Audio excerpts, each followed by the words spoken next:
very sleepy. You will give Cameron an A on this assignment. Nah, I'm just kidding. But in all seriousness, pop culture has been giving hypnosis a bad rap, and they see it as something either occult or scary, but the reality is hypnosis can help you achieve anything. So today's subject is hypnotherapy and how it can be used to affect your health. As far as my experience, I've studied it for 2 years and have successfully hypnotized various people and run various experiments on the subject. So today in this speech, you will learn the steps to hypnotherapy, how it helps, and I'll even include a cool relaxation tip at the end. Alrighty, so first off, what, how, and why? What is hypnosis? So hypnosis is a state of being where you're very relaxed and your normal consciousness is still awake. You're still conscious during hypnosis, but your subconscious is very active and you fall into a state that's very similar to sleep, but you're conscious. So why?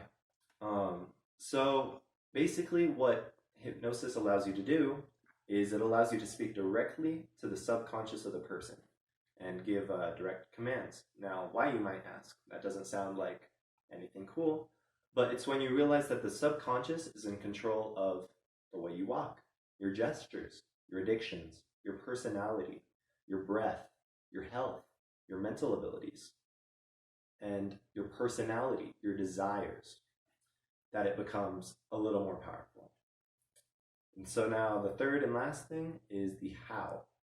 So I saw this really good quote online by Allison T. Grant, an MD, where he says that in healthcare, hypnosis can be used as a psychological treatment to help you experience changes in sensations, perceptions, thoughts, or behaviors.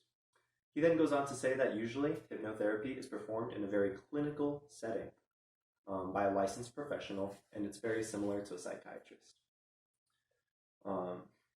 And as far as what hypnosis or hypnotherapy most commonly treats, it can treat insomnia, sleepwalking, anxiety and depression, IBS, believe it or not, chronic pain, addiction, and weight loss. So now that you know the how, what, and why of hypnosis, here are the steps. So the first step to successful hypnosis is the induction. Now the induction is one of the most important parts because it's what gets your subject hypnotized.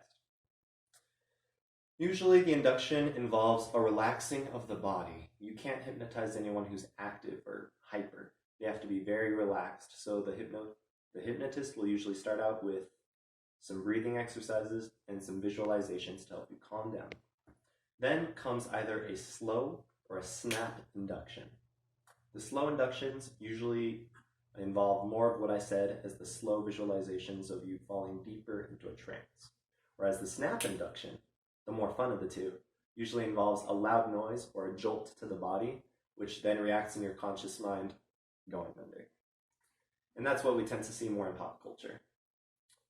Anyways, to make sure they're down, we do, in the next step, what's called a depth test. Now the depth test is completely optional, but it can be very important in assessing your subject.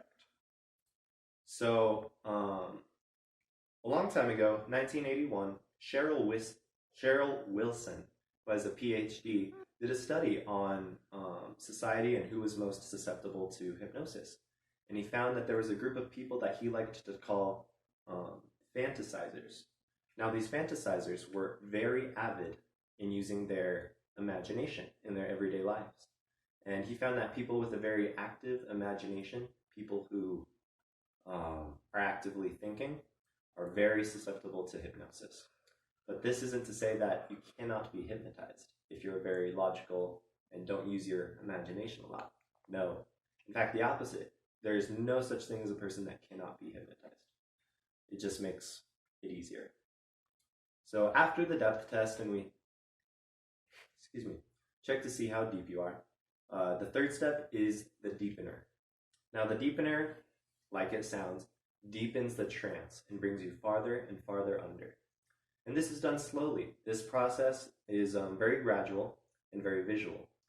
And this can range from various different exercises, but most commonly you'll hear of someone walking down a staircase where every step brings them deeper and deeper and deeper into that trance.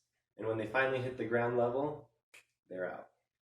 And so the deepeners are usually very visual and they really bring you down deep into that trance.